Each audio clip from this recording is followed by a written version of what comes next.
Hi everyone, welcome back to one more series on Lean in RCM, how to improve our denial management through lean process. That's what we are going to discuss today. And today's topic would be how we are going to control the denial for a place of service. That's what we are going to cover today. See, the place of service is a very simple denial, right? We don't have any much of complication when you're going to work in the medical billing, especially on the medical side. Okay. So what I mean by medical side is, see, for example, you're working for a doctors. Okay. It's maybe the individual doctors or a group.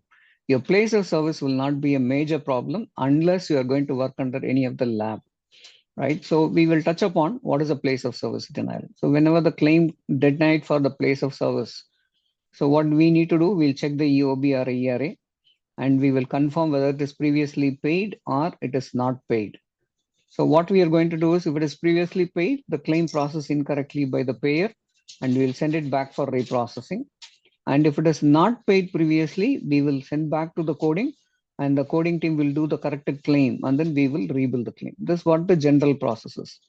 So as I told you, place of service is a linked with one box in the HIPAA form, right? The POS will reflect in the box number 32. That's a block number 32, right? That is the coordination between your place of service and the block number 32. So how we are going to do that in a lean way, right? If you consider the lean way, see what you're trying to do here is the same thing which it's very simple denial as I told you. See, whenever you get any of this particular place of service, what we'll do, we'll understand what is the CPT code is getting denied for your place of service. We'll run a report and then give back to your pre-billing audit team to correct it upfront before it's going out of the system to the insurance company. And if it is not paid scenario, whenever you are going to the coding review, coding team may review it and then change it back. So in that scenario, you have to understand why the coding team is are coding this incorrectly, because the instruction may be incorrect, which we need to work and then we have to fix it with them. And second one, if you go to that cms.gov, for each and every CPT code, how you are getting the LCD policy, in that you will get a L code. The same way prior to that L code, you will get a code, A category details will be available. The A code is nothing but it's an article. In that article, the CPT code, how many place of service or what all the CPT codes can be built under this particular place of service. You will get the complete list. See, for example, I'm taking any one code. Okay, I'm taking E&M code. For example, 99214. What all the place of service I can use for 99214 will be available in this article. And second one, sometimes the coding review will confirm that medical record is substantiated with the POS which we are billing. So in that scenario, you may need to discuss with the provider on this particular one.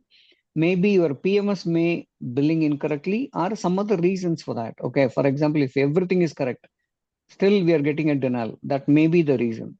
So as I told you in the lab course, whenever you are doing your own lab, we have to use a different place of service. If it is a outsourced lab, say for example, I am doing a service with a different lab, my contracted lab. So your POS may be differ. Okay, you have to understand the billing logic to fix this particular problem. Okay, this is the one which we discuss on. So we will place this in the video link. I'll share it to you guys, and you can find that in the podcast details are available.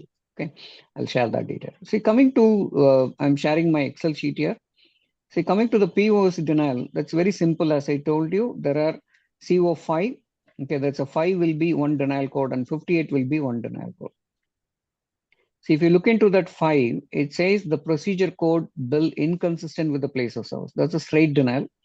When it is coming to 58, the treatment was deemed to be the payer have been rendered in an appropriate or invalid place of service. So this is more likely into the lab billing. Okay, we'll get this kind of problem. And when you do any of the ABA, say for example, autism billing, okay, you will get these kind of 58 denial may come frequently. Okay, so all this denial, it's simple, straightforward. Two, I'll update again. We have to refer the article to confirm our POS is right.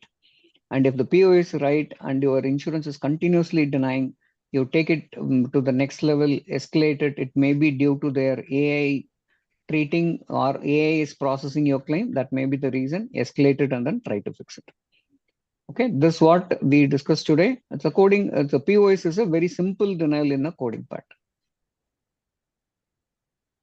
Okay, yeah. So we'll meet in the next week with one more topic on the denial side.